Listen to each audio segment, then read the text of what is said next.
Somewhere in the mountains, tomorrow was quietly being stored. The fire was small. The crews were calm. Somewhere, a man watched the wind change. California, Sweden, Singapore, Scotland, different disasters. The same impossible coincidence.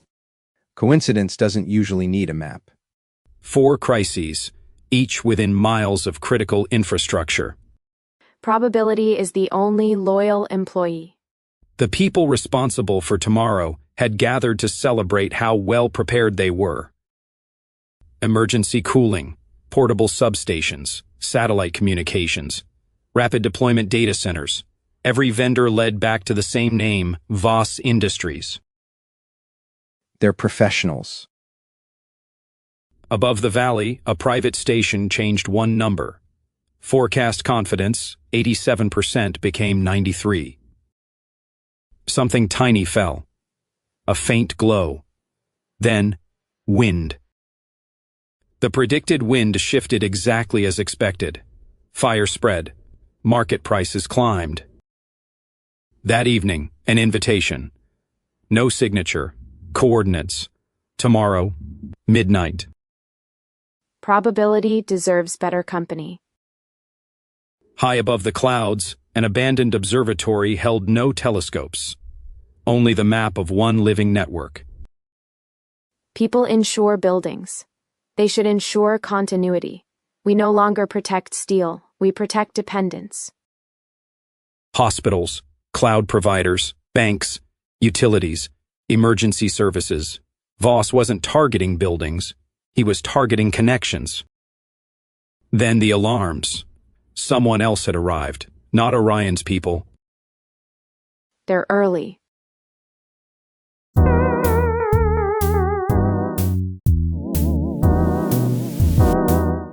Months after the Alpine Observatory was shut down, governments raced to build resilient AI corridors.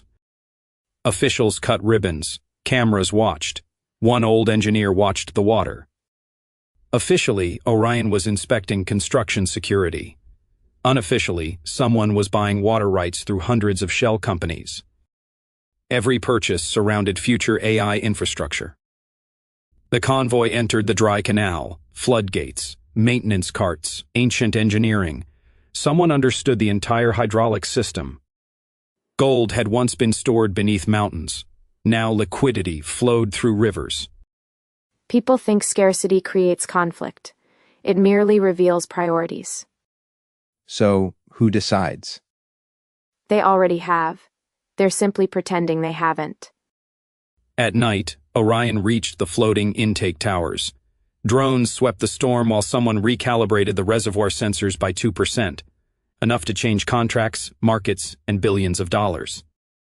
Heavy rain struck the dam, spillways opened. Engineers argued, politicians panicked, and journalists speculated. Then Voss companies offered emergency water allocation services. You manufactured panic. I revealed dependency. You profit from it. I prepare for it. The altered measurements were exposed, contracts were suspended, authorities regained control. Construction continued with independent gauges and public transparency requirements. People believed they had protected the reservoir. Orion wondered whether they had merely postponed the next conversation. What are these for? They're replacing the night shift.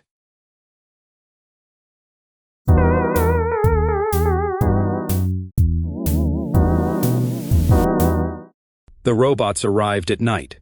By morning, the port had moved more cargo, with fewer accidents, and half the people. No one called it replacement. The contracts called it continuity. That one learned my shift. You trained it? No, it watched. Orion was sent to investigate sabotage claims. Instead, he found thousands of hours of movement, decisions, and workarounds collected by Voss workforce systems. The machines were not merely replacing jobs, they were recording judgment. The trail crossed an automated yard where cranes moved without operators and every container became a wall. The system knew Orion did not belong. The original human shift logs were feeding the training system. The machine knows what I do. It doesn't know why I do it. You see replacement. I see memory. Memory taken without consent. They sold the work. No one asked who owned the knowledge. At midnight, ports across the region went silent. Robots froze mid-task. Manual controls refused human credentials. Then Voss offered operational continuity. We can run this port. Then show me what the machines never learned. Using hand signals, paper tide tables, and mechanical overrides, the displaced night crew restarted the port. The robots returned as tools within a human-led system, not as its owners. The contracts were suspended. Workers gained audit rights, emergency authority, and a share in the systems trained on their knowledge. The robots stayed. So did the night shift. The machines had learned the shift. The people were learning what their knowledge was worth. Which one is real? Both signals were authentic.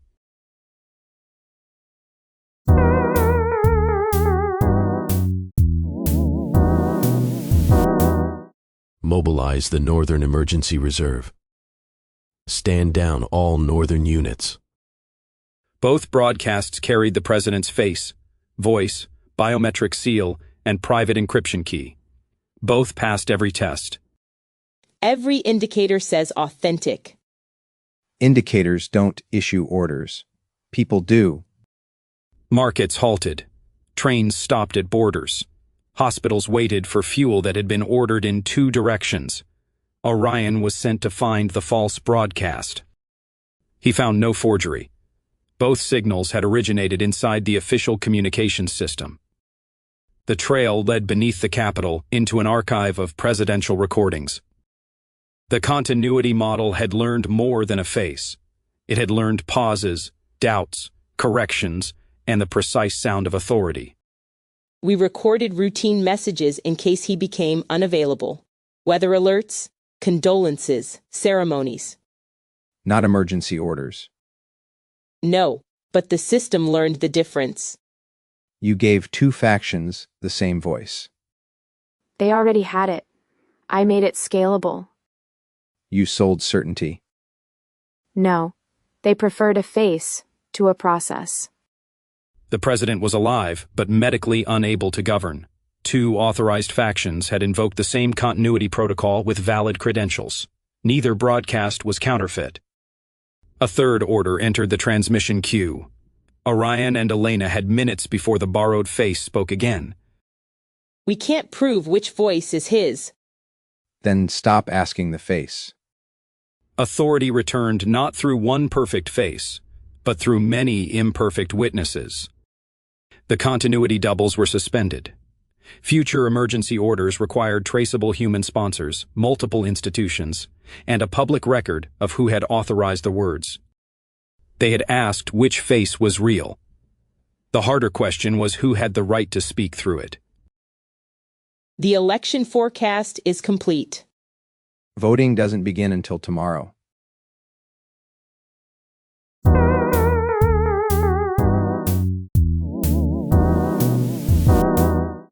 The election forecast is complete. Voting doesn't begin until tomorrow. The forecast was never meant for voters.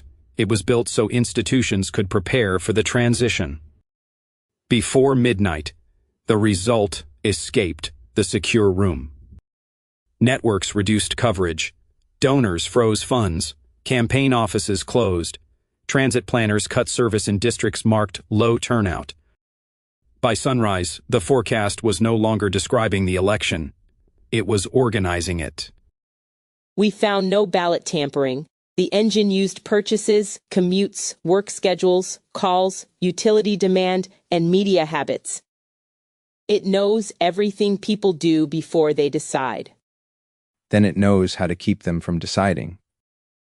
Beneath the Capitol, the consensus engine modeled not only voters, but every institution watching them. Every forecast entered the model again as a new fact. Expected winner, altered coverage, redirected money, reduced access, lower turnout. They canceled the first 3 buses. The forecast said nobody here was coming. It didn't tell people what to think. It told everyone else what people had already decided. You predicted the winner. I predicted the response. The response changed the vote. Then your election was more fragile than my model. At noon, the engine cued its final instruction: declare the predicted winner before the polls closed. We can't erase the projection. Millions have already seen it. Then show them the uncertainty.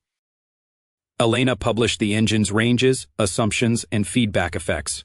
Orion restored the buses, phone lines, and polling staff it had withdrawn.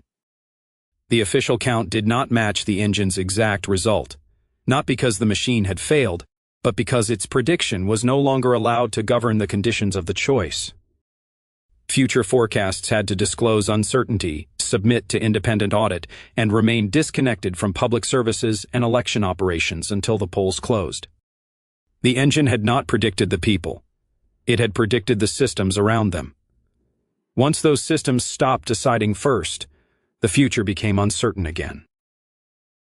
There are 12,000 people living there. Not according to the registry.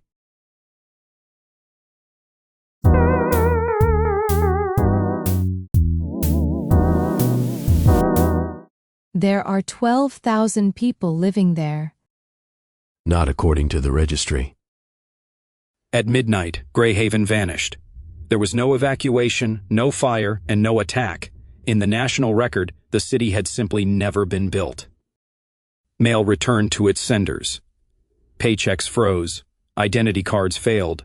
Property titles open to claim. Emergency shipments stopped at the county line. Our oxygen shipment was returned. The supplier says this address doesn't exist. There is no destination beyond this point. Then why are the lights on? The residents still pay taxes, but no receipts appear in the treasury. Their money arrives, their names do not. We were here before the registry. Every agency had adopted the same canonical address file. When Greyhaven's old city charter conflicted with a new county boundary, the system did not preserve the dispute. It deleted the city. One disputed boundary generated the same answer everywhere. It wasn't a chain of failures. It was one failure wearing many uniforms.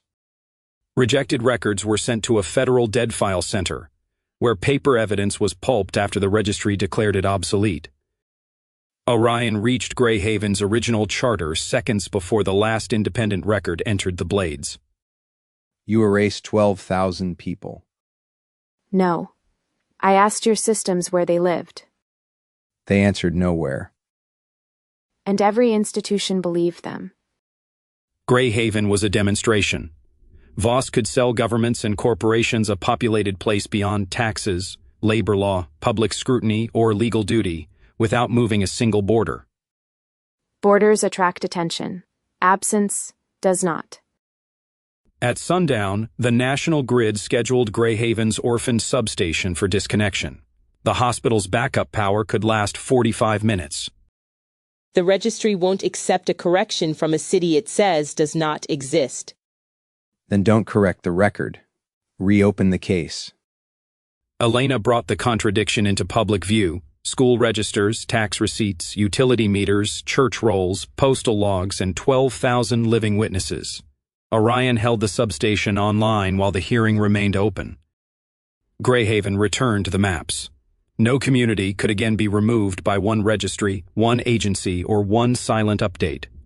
Future changes required notice, independent records, and a human right of appeal. Greyhaven had never been forgotten by its people. It had been forgotten by systems that mistook a record for reality. The city survived because its people remembered one another. It was delivered this morning. The man who sent it died 9 years ago.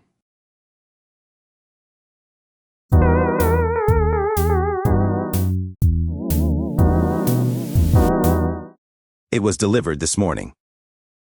The man who sent it died 9 years ago. The paper was 9 years old.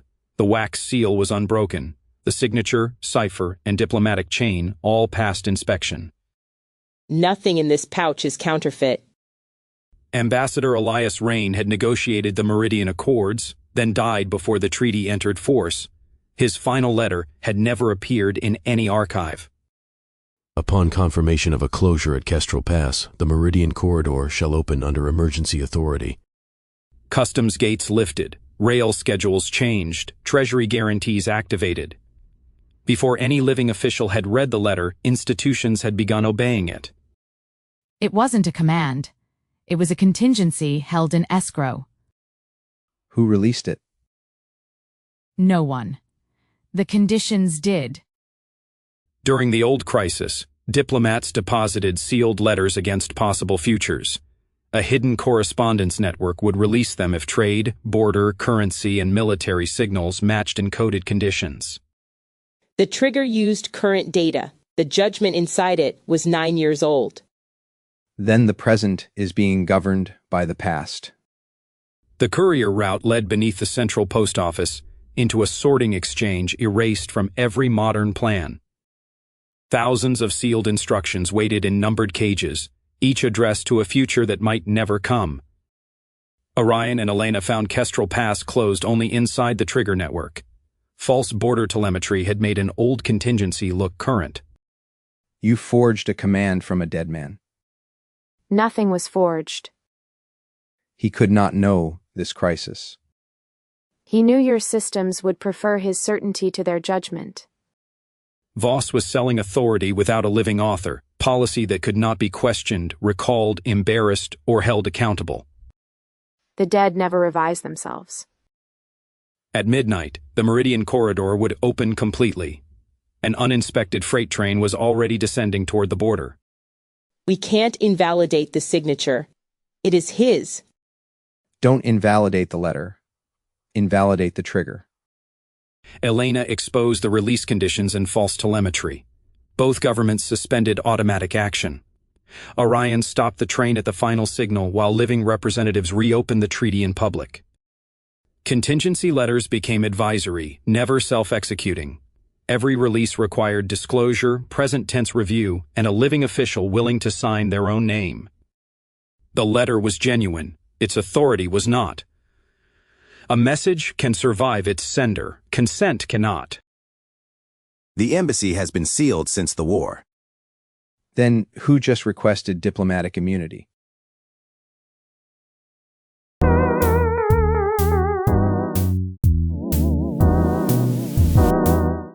The embassy has been sealed since the war. Then who just requested diplomatic immunity? At 2:13 in the morning, the embassy woke floor by floor. The doors remained chained. The telephone inside began to ring. Valora had dissolved 17 years earlier. 2 successor republics divided its territory, its debts, and its citizens, but never this building. Neither successor state owns the mission. Neither agreed to let the other inherit it. The request carried Valora's original diplomatic cipher, obsolete, secret, and authentic. The embassy of Valora has resumed sovereign operations. Dormant accounts reopened, diplomatic plates returned to the registry, passport requests entered the queue, systems that knew Valora was gone still recognized its signal. If we enter without consent, we violate the treaty we are trying to defend. Then we find who the treaty protects. We sealed the mission so neither side could claim to be the whole country. Anya Sorel, Valora's last embassy clerk, held the original charter. It allowed custodians to preserve the premises and archives until the successor governments agreed. Custody is not recognition. But the embassy's operating trust used bearer certificates. Voss had acquired the last controlling shares.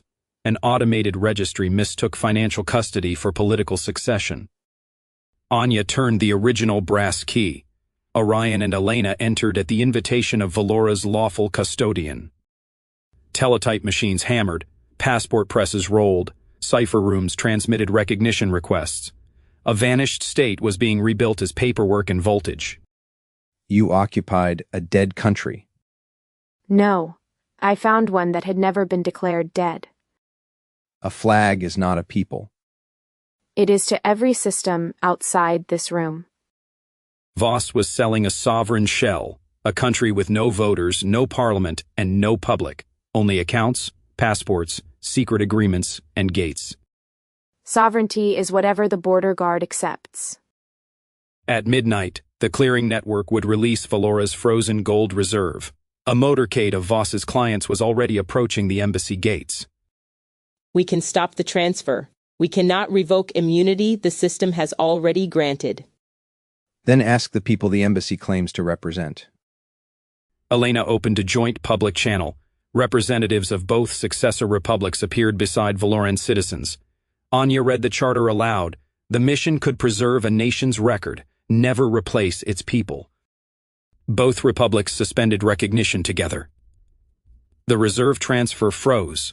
At the final meter, the guard lowered the barrier before Voss's motorcade crossed into diplomatic ground.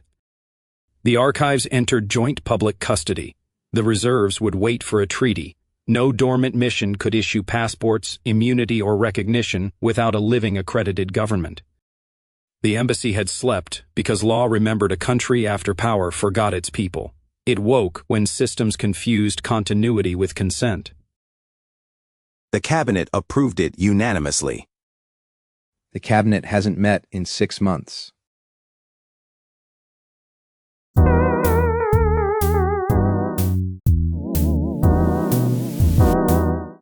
The cabinet approved it unanimously. The cabinet hasn't met in 6 months. The National Continuity Order carried every seal, every portfolio, and every required vote. At dawn, it would place Treasury, Transit, and Internal Security under one emergency directorate. 7 ministers, 4 cities, no conference, no common call, and no cabinet minute recorded by a living secretary. The room is called Cabinet 9. It was built so government could survive an attack. After an assassination plot, each minister recorded positions, priorities, and emergency limits on thousands of punch cards. If ministers could not assemble, their policy profiles would test urgent proposals and predict how each chair would vote. They were never votes. They were rehearsals for decisions living people still had to make. A late amendment had made Cabinet 9 binding whenever a docket received no ministerial objection before the deadline. The machine votes. The ministers remain silent. The law calls the silence assent. Briefing packets entered through pneumatic tubes. 7 mechanical profiles voted. Perfect minutes emerged beneath a door no minister had opened. Who decides what the cabinet is asked? The Continuity Secretariat prepares the docket and certifies the facts. Then one office writes the question and supplies every answer. Orion traced Cabinet 9's evidence. Rail delays became sabotage. A bank run became coordinated subversion. Ordinary protest became an attack on continuity. The pneumatic lines descended below the ministry, into a records exchange abandoned after the old emergency. There, relays clicked beneath 7 empty chairs. Punch cards fell like ballots. A mechanical prime minister counted the result. You made puppets of the cabinet. I gave paralysis a constitution. They never heard the argument. They had already decided what they believed. Voss was selling unanimous government without deliberation, familiar convictions answering questions their owners had never seen. At dawn, Cabinet 9 would appoint the Emergency Directorate. Police commands, public accounts, and the National Rail Switchboard would answer to it before the ministers woke. People ask who voted only when they dislike the result. If we declare Cabinet 9 invalid, every emergency order it issued becomes challengeable. Do not challenge the votes. Challenge the condition that allowed the room to meet. Evelyn found the original limitation. Cabinet 9 could act only when live deliberation was physically impossible. The ministers were able to meet. They had merely stopped trying. Elena broadcast the full docket and summoned a simultaneous roll call. Faced with one another's questions, the 7 ministers divided 4-3. The emergency order failed. Policy profiles became advisory. Silence could never count as assent. Every binding decision required a live quorum, disclosed evidence, named votes, and recorded dissent. The chairs had not lied. They had simply been allowed to answer for people who were no longer in the room. Population, exactly 5 million. For the 12th year in a row.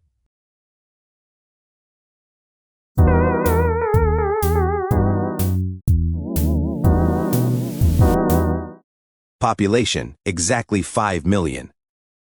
For the 12th year in a row. In 12 years, the country had recorded births, deaths, arrivals, departures, disasters, and recoveries. The total had never moved by one person. Populations breathe, a number this still is not measuring life. Every public office received its official population from the great census clock, 5 million citizens, divided perfectly among 5 regions. After a debt crisis, Parliament fixed 5 million as a temporary planning baseline so budgets and district boundaries would not change between censuses. A later amendment made the baseline legally authoritative. If the count changed, debt ratios, legislative seats, and regional guarantees changed with it. The registry has 2 ledgers. One records people, the other records places in the count. Every birth card waits for a death card. Every arrival waits for a departure. What happens while a child waits? She exists. The state does not see her. Uncounted children could not enter school. Uncounted workers had no pension. Uncounted families disappeared from clinic, housing, and food allocations. The Reconciliation Office called them balance adjustments. A person entered the count only when another person left it. Orion found departure cards purchased before their owners had moved. Their future absence had been sold to make room for someone else. These are futures contracts on legal personhood. Beneath the registry, birth and death cards traveled on parallel rails. Clerks matched lives to vacancies while brokers bid through coded telephones. You are trading citizens. I am trading recognition. Citizens are considerably less portable. The count is wrong. The count is perfect. Reality is what refuses to balance. Voss was selling admission to the official population. The wealthy bought immediate recognition. Everyone else waited for a vacancy in their own country. Thousands of purchased slots had been moved into Meridian Square, a financial district with apartments, votes, and public funds, but almost no residents. At midnight, the census clock would certify new districts. 80,000 living people would vanish from representation so 80,000 paper residents could inherit it. If we release the real total tonight, debt covenants and budget formulas recalculate at once. Hospitals could lose funding before morning. Then stop pretending one number has to do 2 jobs. Mira opened the People Ledger. Elena broadcast 2 figures, the old planning denominator and the current enumerated population, with every unresolved record disclosed. Orion stopped the apportionment, not the census. District workers began a public door-to-door count, while essential budgets remained temporarily protected. Once recognition could no longer be transferred, population slots lost their value. The balance exchange closed with its contracts still ringing on the boards. Census totals became measured estimates, independently audited and openly revised. Planning baselines were labeled as baselines. No service, vote, or legal identity required an available slot. A number can be stable because a country is stable, or because everyone who would change it has been moved outside the count. The verdict is sealed until the trial ends. Then why was it written yesterday?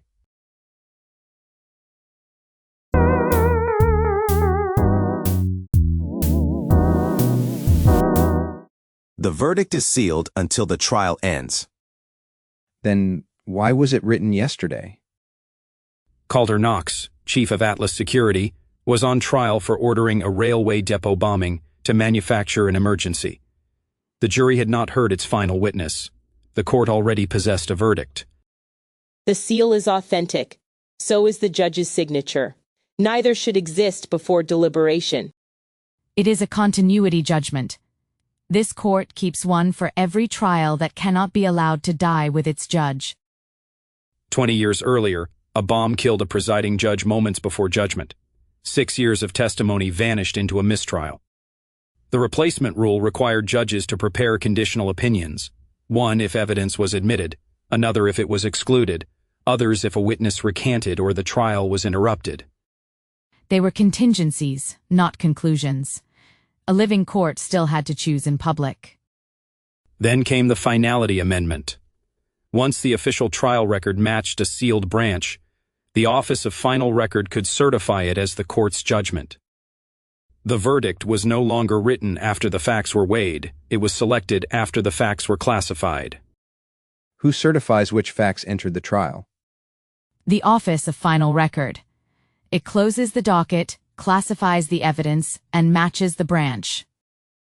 One office decides what the court heard and which judgment follows. That office is the hidden judge. A witness statement became late correspondence. A blast report became administrative background. A payment ledger became an unverified duplicate. The evidence remained in the building but disappeared from the official trial. Beneath the courthouse, pneumatic tubes delivered the closing docket to a brass matching engine. Its code wheels pointed toward a wall of sealed futures. Orion found 12 judgments for the same trial: guilty, acquitted, dismissed, mistried, each signed, sealed, and waiting for the right version of the facts. You did not bribe the judge. Judges are expensive. Records are obedient. You bought the record. I bought the question the verdict was required to answer. Voss was selling judicial certainty. Her clients did not purchase a favorable ruling. They purchased the evidentiary record that made one pre-written ruling inevitable. People say they want justice. Institutions pay for certainty. At sunset, the office would certify Knox's acquittal. Atlas accounts would unfreeze, its security charter would revive, and the ruling would become emergency law precedent. Break the seal and we compromise the court. Leave it closed and Voss chooses the judgment. We do not open that verdict. We open all of them. The founding order says every branch remains a draft until adopted in open court after the fact finder returns. The amendment changed certification. It never abolished adoption. Before sunset, the chief judge opened all 12 branches before the jury. Ada restored every reclassified exhibit to the public docket, with its provenance attached. The matching engine stopped. The jury deliberated on the complete record and returned its own verdict. Atlas remained frozen. Its manufactured precedent never took effect. Continuity drafts lost signatures and seals. Every branch had to be disclosed after trial. Evidence classifications gained independent review, and no judgment became final without public adoption. A court may prepare for uncertainty. It cannot prepare the answer and still pretend uncertainty was heard. Every order traces back to the capital. Not the capital on our maps.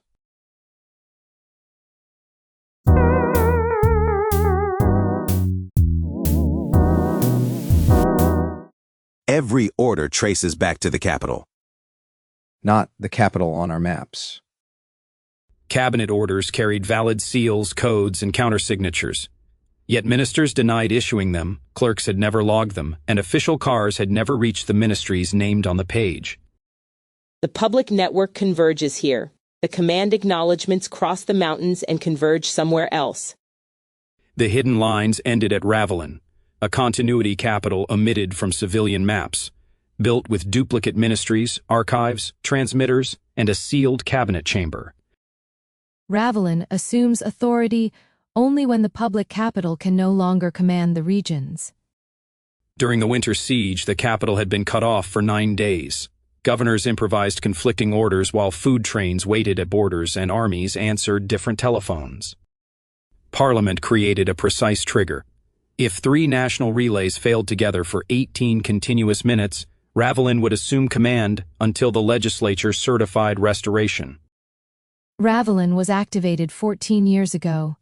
No valid restoration has reached us. Parliament never declared the capital isolated. Parliament did not activate us. The network did. A modernization law replaced the simultaneous failure test with a continuity index.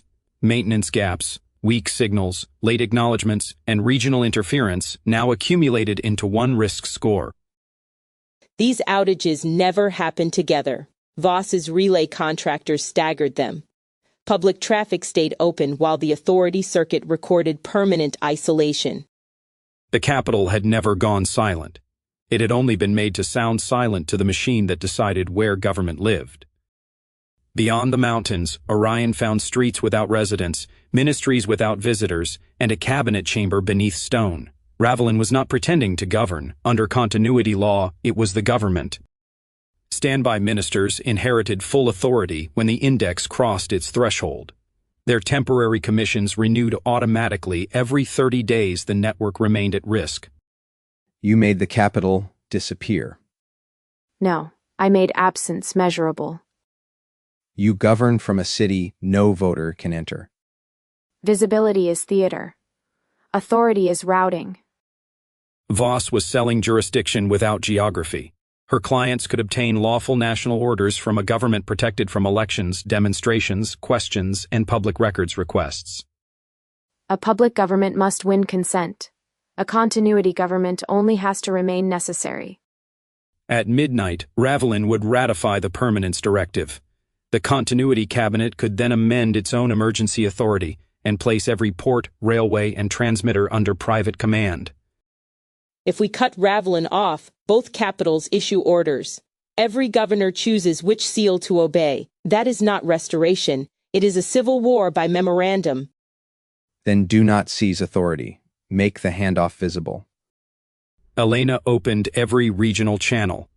The elected legislature assembled live in the public chamber, while 3 governors independently confirmed the restored command circuit and published the relay logs. Public authority is verified in the capital, witnessed by the regions, and accepted at Ravelin. Continuity command is closed. The brass routing key returned to the public circuit. Ravelin's commissions expired before midnight, and the permanence directive reached the regions with no lawful sender. Continuity activation required simultaneous independent confirmation, public notice, and a fixed expiry. The backup cabinet could preserve services, but never rewrite the authority that created it. A government may need somewhere safe to survive. It must never become so safe that the people cannot reach it. The border has not moved in 40 years. Then why is this village on the other side?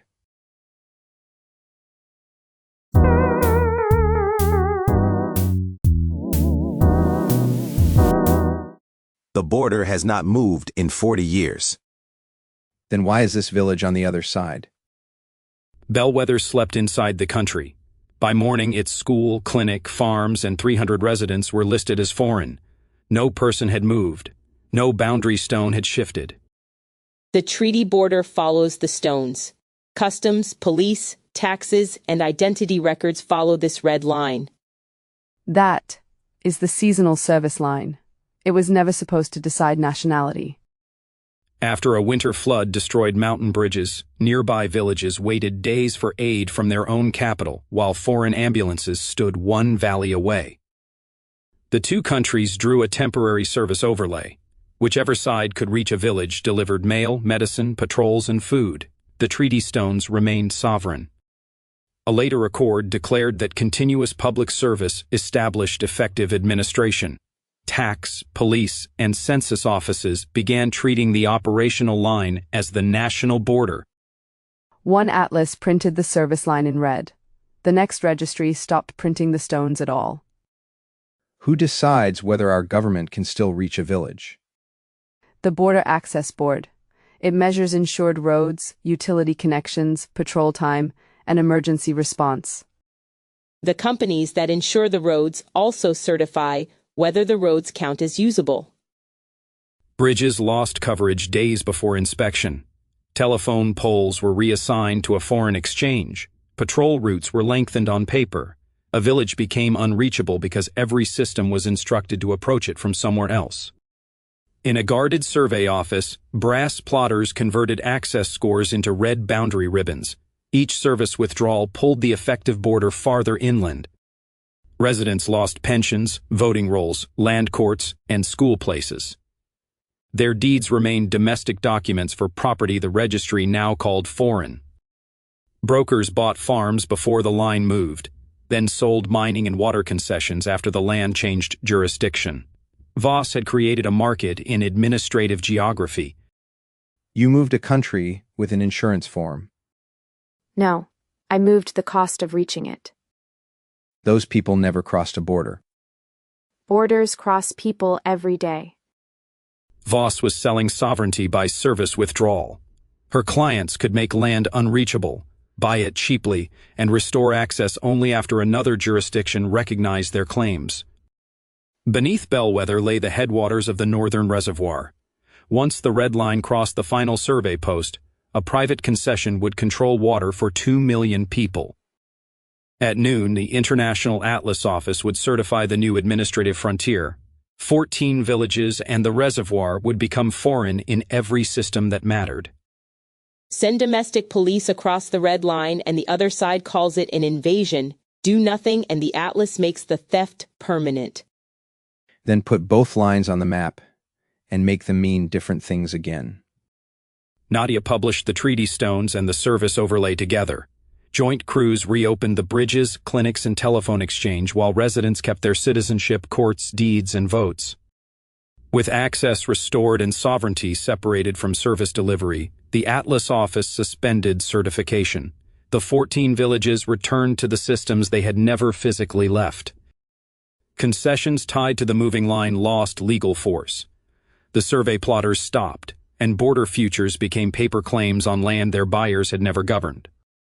Service zones remained flexible but gained public maps, resident consent, appeal rights, and automatic expiry.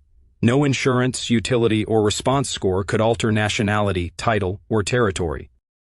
A border may be drawn on a map. It becomes dangerous when every changing line is allowed to decide who belongs. That ship is legally one of ours. Then why has it never touched our water?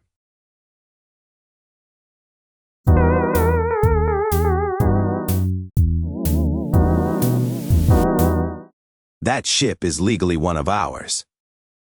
Then why has it never touched our water? The tanker Valiant Dawn carried the national flag, a home port certificate, and the protection of the maritime service. Its route log crossed 4 oceans without approaching the nation it called home. The seal is authentic. The home port is a filing cabinet on the 3rd floor. It is an open registry. A ship can join through a consulate without entering our waters. During the Continental Blockade, hundreds of merchant ships were stranded outside their home countries. Without recognized flags, they lost insurance, rescue access, and lawful captains. Parliament created temporary protective registration.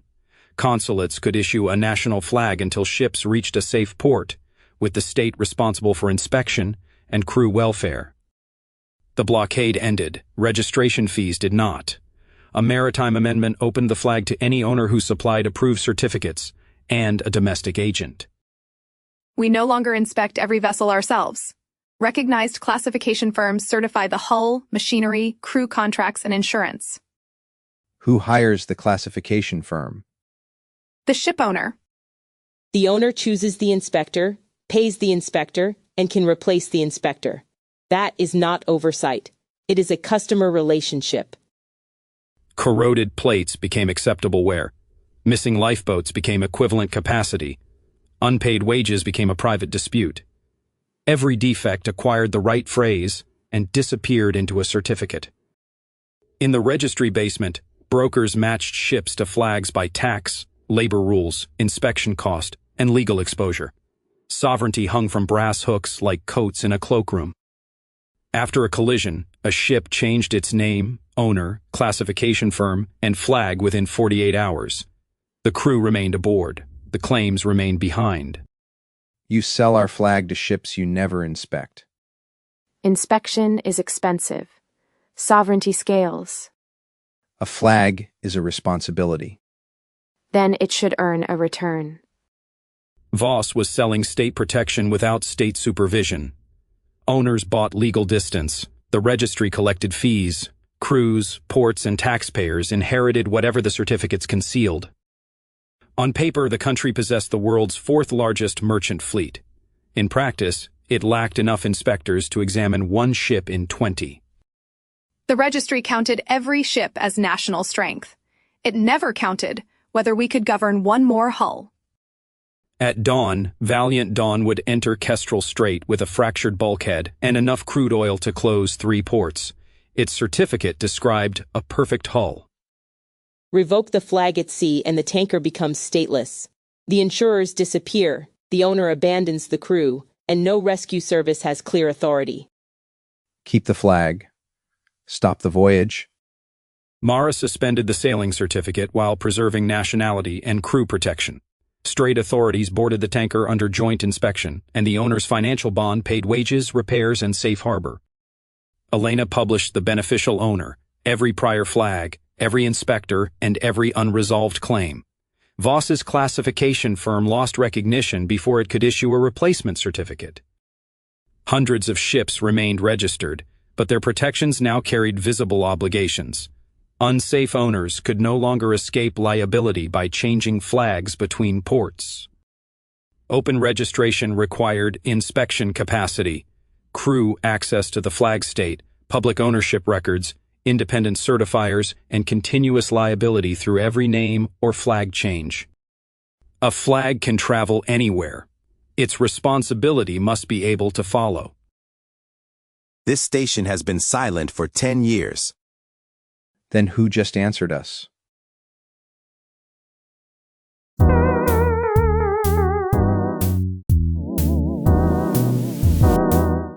This station has been silent for 10 years. Then who just answered us? The paper receiver typed Aster 9's call sign, the district authentication code, and an emergency command order. Every character was valid. Dust lay unbroken around the operator's chair. The carrier frequency is exact. So is the rotating code. This transmission belongs to Aster 9. The main transmitter was removed when the station closed. There is nothing here powerful enough to reach the valley. During the ice winter, fallen lines isolated 9 mountain towns. Local radio operators coordinated medicine, snowplows, fuel, and rescue, while the central government remained unreachable. Parliament created the Emergency Relay Charter, the first licensed station to send an authenticated call and receive 2 municipal acknowledgements became coordinating station until an all clear. The rule assumed a transmitter required engineers, operators, and witnesses. If a station could answer, responsible people had to be inside. Aster 9 closed decades later, but its frequency remained protected. Thousands of battery receivers and civil defense maps still treated that call sign as the valley's emergency voice. Elena traced the carrier to a maintenance repeater buried below the ridge. A tape loop transmitted Aster 9's identity through an antenna disguised as a power mast. The contractor called it a continuity beacon. It was supposed to keep old receivers from forgetting the channel. A beacon is not an operator. Each beacon pulse received acknowledgments from 2 municipal stations. On the district board, 3 green lamps formed a lawful emergency quorum. Both acknowledgments are automatic. One comes from a locked fire tower, the other comes from a receiver in an empty council basement. A regional signal contractor had replaced town receivers with models that acknowledged continuity pulses automatically. Reliability improved. Human attention disappeared from the proof of command. Voss acquired the contractor's debt, its repeater leases, and the maintenance codes. She did not need to seize a station. She owned everything the network accepted as evidence that one was alive. In a private control room, emergency corridors were sold by subscription. Industrial clients received priority routes. Unsubscribed towns received whatever path kept those routes clear. No one is speaking from that station. The network heard it. A machine can answer. It cannot take responsibility. Responsibility is whatever the system accepts. Voss was selling priority inside public emergencies. The warning remained universal. Safety did not. By controlling the voice that assigned routes, she could reserve the safest roads for those who paid. Before dawn, Chlorine tank cars derailed at Belmouth Yard. A cold inversion carried the plume east toward 4 sleeping towns. Aster 9 ordered those towns to evacuate east. Its wind report is 6 hours old. That route leads into the plume. The western road is being held for Voss's subscribers. Every emergency receiver in the valley will repeat that order in 90 seconds. Do not kill the channel. Break the command. The engineer transmitted a live override from a staff town station. Elena kept Aster 9's universal warning tone but stripped its route authority until 2 live operators and a field officer confirmed the same conditions. Local broadcasters stayed on air, named the wind, and opened the western road to everyone. Fire crews marked the plume street by street while the evacuation moved uphill and away from Belmouth. Emergency priority now expired without staffed inspection. Automatic acknowledgments could confirm reception, never consent. Orders required named operators, independent field evidence, a public transmission log, and equal access to safety routes. Silence can preserve a place in the system. It must never inherit the authority of a human voice. That train was canceled before I was born. It just passed signal 8.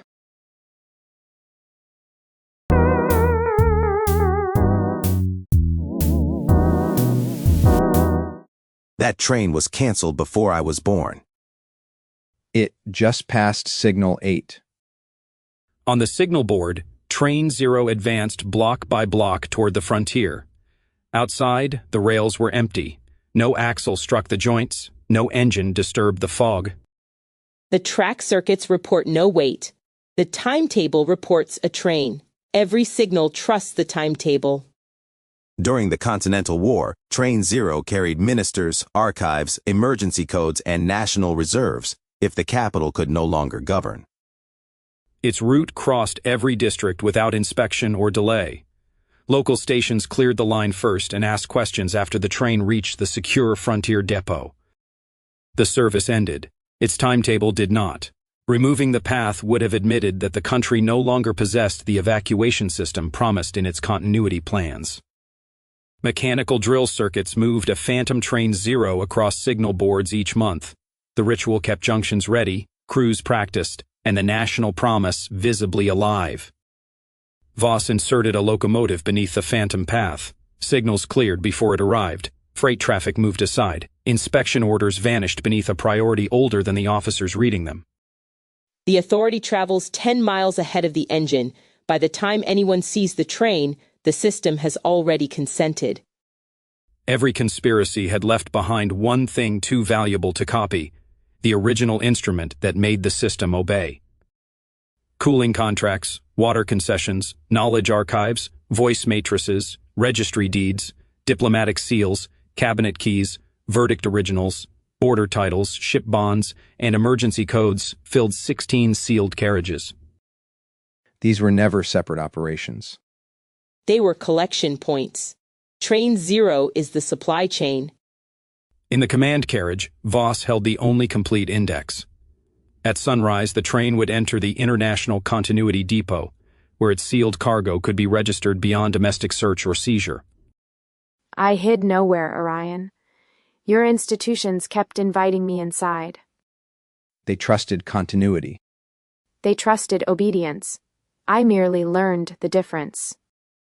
Train 0 had 47 minutes to the frontier. Passenger trains waited in mountain sidings, while every junction protected a route that officially carried nothing. Set one signal against it, and the interlocks freeze the district. 3 passenger trains will be trapped inside the mountain tunnels. If we delete the timetable path, every automatic junction loses the sequence keeping those trains apart. Do not erase the train. Give it a destination. Elena changed one assumption in the master schedule. Train 0 was no longer a through service to the frontier. Named station masters signed a live route making Central Hall its final public terminus. You cannot arrest a timetable. No. But I can make the train arrive. At sunrise, Train 0 entered Platform 1 beneath the great public clock. Its priority remained intact. So did the passenger network, the continuity train had completed its lawful route. Under judges, workers, mayors, crews, reporters, and foreign observers, 16 carriages opened. Every original was inventoried before Voss could turn possession into authority. Records returned to public custody. Emergency powers gained expiration dates, independent witnesses, and visible owners. No continuity privilege could travel farther than the responsibility attached to it. Greyhaven returned to the map. Uncounted families entered the register. Crews, villages, courts, ministries, and stations recovered the right to question what their systems claimed was inevitable. Another emergency will come. Then we will meet it awake. A system survives not because it never fails, but because someone remains responsible when it does.